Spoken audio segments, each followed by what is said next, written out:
Shalom, salam sejahtera buat saudara-saudaraku. Judul renungan kita hari ini, tidak ada perbuatan dosa tanpa izin. Ayat renungan kita terdapat dalam 1 Yohanes 3 ayat 6. Setiap orang yang tetap berada di dalam Dia tidak berbuat dosa lagi. Mari kita dengarkan keterangannya.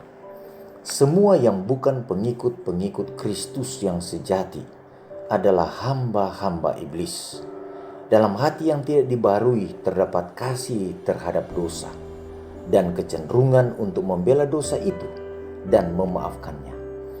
Dalam hati yang sudah dibarui ada kebencian terhadap dosa dan tekad untuk melawan dosa itu. Bila mana orang Kristen memilih bergaul dengan orang-orang fasik dan orang-orang yang tidak percaya, mereka membukakan dirinya kepada pencobaan. Iblis menyembunyikan dirinya dari pandangan mereka dan dengan diam-diam menutupi mata mereka dengan tipuan. Sementara iblis terus berupaya membutakan pikiran mereka kepada fakta. Biarlah orang-orang Kristen jangan lupa bahwa perjuangan kita bukanlah melawan darah dan daging, tetapi melawan pemerintah-pemerintah, melawan penguasa-penguasa, dan melawan penghulu-penghulu dunia yang gelap ini, melawan roh-roh jahat di udara. Efesus 6 ayat 12. Amaran yang diilhami ini diserukan selama berabad-abad sampai ke zaman kita. Sadarlah dan berjaga-jagalah. Lawanmu si iblis berjalan keliling sama seperti singa yang mengaum-aum dan mencari orang yang dapat ditelannya. 1 Petrus 5 ayat 8. Kenakanlah seluruh perlengkapan senjata Allah supaya kamu dapat bertahan melawan tipu muslihat iblis. Efesus 6 ayat 11. Sejak zaman Adam sampai kepada zaman kita, musuh besar kita telah menggunakan kuasanya untuk menindas dan membinasakan.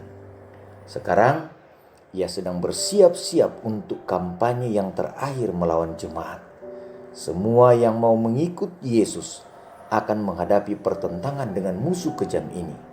Semakin mirip orang Kristen meniru pola ilahi, semakin pasti ia dijadikan dirinya menjadi sasaran serangan-serangan iblis. Semua yang giat dalam pekerjaan Allah, yang berusaha menelanjangi penipuan si jahat dan menyatakan Kristus di hadapan orang-orang, akan dapat bergabung dengan Rasul Paulus, di mana ia berbicara dari hal melayani Tuhan dengan segala kesederhanaan pikiran, serta dengan air mata dan pencobaan. Iblis menyerang Kristus dengan pencobaan-pencobaannya yang paling ganas dan yang paling halus. Tetapi ia telah dipukul mundur kepada setiap pertentangan. Pertempuran itu dilakukan demi kita. Kemenangan-kemenangan itu memungkinkan kita untuk mengalahkannya. Kristus akan memberikan kekuatan kepada semua orang yang mencarinya. Tak seorang pun dapat dikalahkan oleh iblis tanpa seizinnya. Pemuda itu tidak berkuasa untuk mengendalikan kemauan dan memaksa jiwa untuk berdosa. Ia dapat saja mendatangkan kesusahan, tetapi tidak dapat mencemari. Ia dapat mendatangkan kesengsaraan, tetapi tidak dapat menajiskan.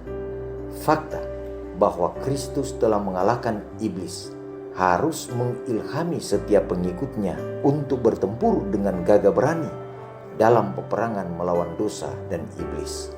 Alfa dan Omega jilid 8 halaman 533 sampai 535. Doa kita hari ini.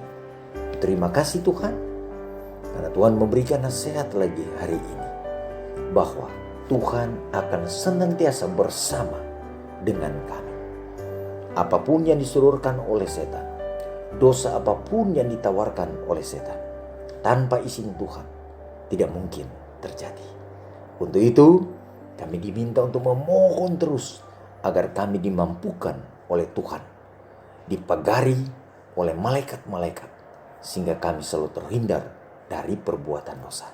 Terima kasih untuk jaminan ini Tuhan. Kami persembahkan doa ini hanya di dalam nama Tuhan Yesus, nama yang indah, Tuhan dan Juru Selamat kami. Amin. Terima kasih saudara-saudara sudah mengikuti renungan kita hari ini. Tuhan Yesus memberkati. Shalom.